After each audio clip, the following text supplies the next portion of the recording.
Welcome student, स्वागत है आपका पुलस्ता क्लासेस के एक और नए क्लास में।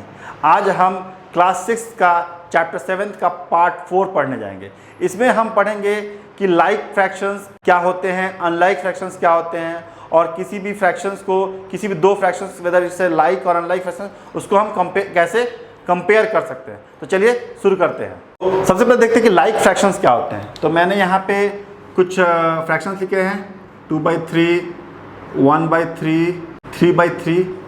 तो जब भी हमारा डिनोमिनेटर, किसी भी दो नंबर का डिनोमिनेटर सेम हो, उसको हम लोग बोलते हैं लाइक फ्रैक्शंस। और कभी भी जब डिनोमिनेटर डिफरेंट हो, जैसे 2/3 हुआ, 1/4 हुआ, 3/5 हुआ, इन सब का डिनोमिनेटर अलग है, सेम नहीं है, तो इनको बोलेंगे हम लोग अनलाइक फ्रैक्शन। अब इसको लाइक फ्रैक्शंस क्यों बोलते हैं? लाइक फ्रैक्शन इसलिए बोलते हैं कि तीनों केसेस में हमने किसी भी नंबर को इक्वल पार्ट्स में डिवाइड किया है, सेम जैसा, एक ही जैसा इक्वल पार्ट्स में डिवाइड किया है। मतलब कि इसमें भी हम किसी भी नंबर को 3 पार्ट्स में डिवाइड किए हैं, इस केस में भी हमने 3 पार्ट में डिवाइड किया, और इस केस में भी हमने इसे 3 पार्ट्स में डिवाइड किए हैं। इसलिए इसको बोलते हैं हम लोग लाइक फ्रैक्शंस। मतलब कि हम किसी भी नंबर को इक्वल पार्ट में डिवाइड करके उसका हम कोई एक पर्टिकुलर पार्ट हम ले रहे हैं। बट इसमें आप देखोगे कि इस केस में हमने 3 पार्ट्स में डिवाइड किया है, बट इस केस में हमने 4 पार्ट्स में डिवाइड किया है, और इस केस में हमने इसको 5 पार्ट्स में डिवाइड किया है। तो तीनों केसेस में जो हमने डिवीजन किया है वो डिफरेंटली किया है, एक जैसा नहीं किया है। इसीलिए इसको बोलते हैं अनलाइक फ्रैक्शंस, और इसीलिए इसको बोलते हैं हम लोग लाइक फ्रैक्शंस। अब मैं यहाँ पे आप देख सकते हैं कि 2 लड़कियाँ हैं, एक है रीता, दूसरी है सीता। रीता के पास इतनी रोटी है और सीता के पास इतनी रोटियाँ हैं। तो आप यहाँ पे क्लियरली देख सकते हो कि रीता के पास फुल 3 रोटीज़ हैं और सीता के पास फुल 2 रोटीज़ है।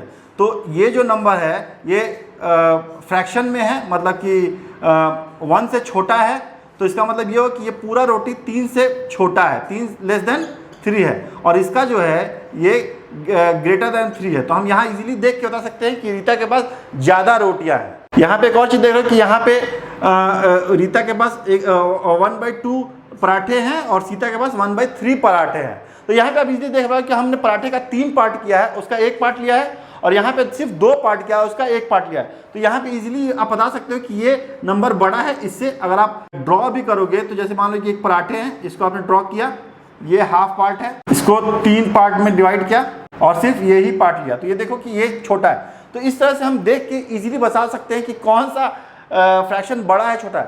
बट अगर हमारा नंबर्स काफ़ी बड़े हो गए, मान लो कि एक नंबर है 92/193 और एक नंबर है 91/192, यहाँ पे फाइंड आउट करना काफ़ी टफ हो जाएगा कि इसको कैसे हम बता सकते हैं कौन सा नंबर बड़ा है, कौन सा छोटा है। तो अब हम देखेंगे कि किस ट्रिक के थ्रू हम बता सकते हैं कि कोई भी 2 लाइक फ्रैक्शंस है तो उसमें कौन सा बड़ा है, कौन सा छोटा है, और उसी तरह से अनलाइक का भी हम बता सकते हैं। मान लीजिए हमारे पास 2 लाइक फ्रैक्शंस है, 3/8 और 5/8।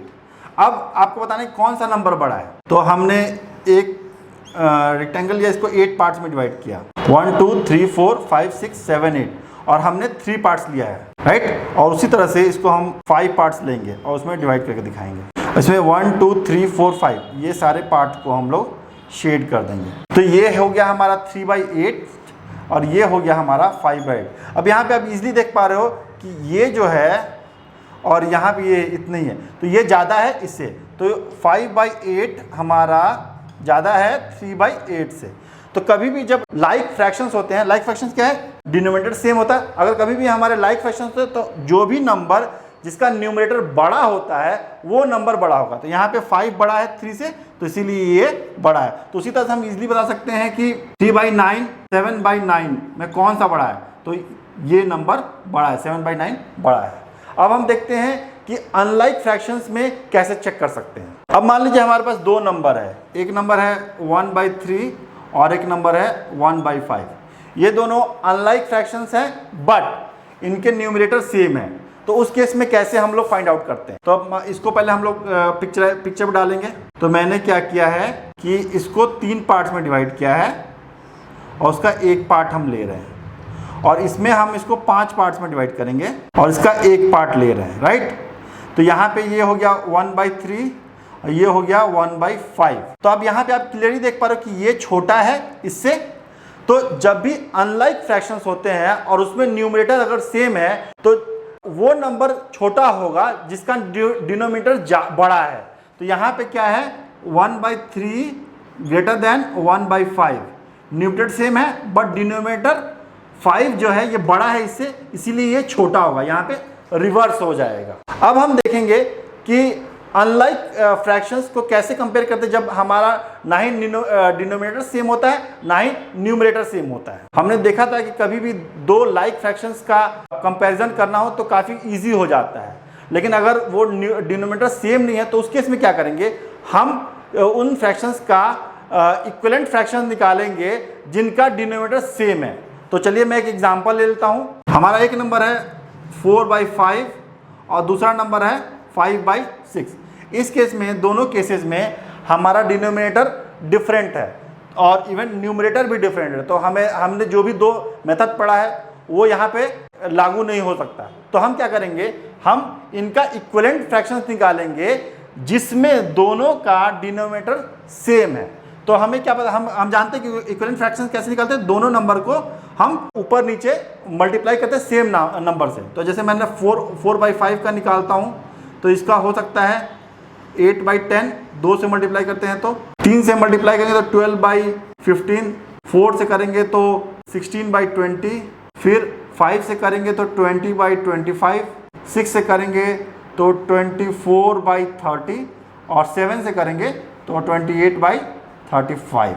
इसी तरह से होगा। अब इस नंबर का 5/6 का करेंगे तो हम 2 से करते हैं तो ये 10/12, 12 कहीं भी नहीं है तो आगे बढ़ेंगे फिर से हम 15/18, 18 भी कहीं नहीं है तो फिर और आगे बढ़ेंगे 20/24, 24 भी कहीं नहीं है तो और आगे बढ़ेंगे 25/30। तो यहाँ पे 30 है, यहाँ भी 30 है। दैट मीन्स कि 4/5 को हम लोग लिख सकते हैं, 4/5 को लिख सकते हैं 24/30 और 5/6 को लिख सकते हैं हम लोग 25/30। अब यहाँ पे ये दोनों डिनोमिनेटर सेम है तो जो न्यूमरेटर बड़ा होगा वही नंबर बड़ा होगा। तो यहाँ पे न्यूमरेटर बड़ा है, दैट मीन्स कि 5/6 बड़ा है, तो हम लिख सकते हैं 4/5 इज लेसर देन 5/6 इस मेथड से। ये काफ़ी थोड़ा लेंदी प्रोसेस है तो इसका एक ईजीएस्ट प्रोसेस मैं आपको दिखाता हूँ।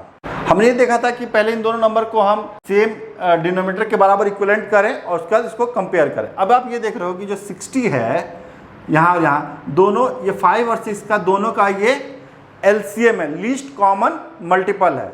तो कभी भी जब हमें किसी दो नंबर का कंपैरिजन करना होगा तो उन दो नंबर का हम एलसीएम ले लेंगे डिनोमिनेटर्स का, और जिस नंबर से मल्टीप्लाई करने के बाद वो एलसीएम आ रहा है उसी से न्यूमरेटर मल्टीप्लाई करेंगे और उसके बाद हम फाइंड आउट कर सकते हैं कि कौन सा नंबर बड़ा है कौन सा छोटा है। अब आप ये सोच रहे होंगे कि हम एलसीएम क्यों लेते हैं, हम डायरेक्टली सीधे कर सकते थे इन दोनों नंबर का मल्टीप्लाई। मान लीजिए मैं एक और एग्जांपल लेता हूँ, 5/6 है 13/15, तो 5 और 6 का एलसीएम क्या होगा 30, तो ये हो जाएगा 25/30 और ये हो जाएगा 26/30। तो ये नंबर बड़ा है। अब आप सोच सकते हो कि हम एलसीएम ही क्यों ले रहे हैं, हम दोनों नंबर्स को मल्टीप्लाई कर दे डायरेक्टली। तो इन दो नंबर को जब मल्टीप्लाई करें तो ये हो जाएगा 90, तो ये हो जाएगा 75 और ये हो जाएगा 90, तो ये हो जाएगा आपका 78। तो ये नंबर इससे ऐसे इसे भी, लेकिन हम एलसीएम इसलिए लेते हैं क्योंकि एलसीएम हमेशा किसी भी नंबर के मल्टीपल का सबसे छोटा मल्टीपल होता है। तो आपको पता है कि जब भी हम कोई भी मैथमेटिकल कैलकुलेशन करते हैं तो जो छोटे नंबर्स होते हैं उस पर कैलकुलेशन करना काफ़ी इजी होता है, इसीलिए हम यहाँ पे एलसीएम लेंगे।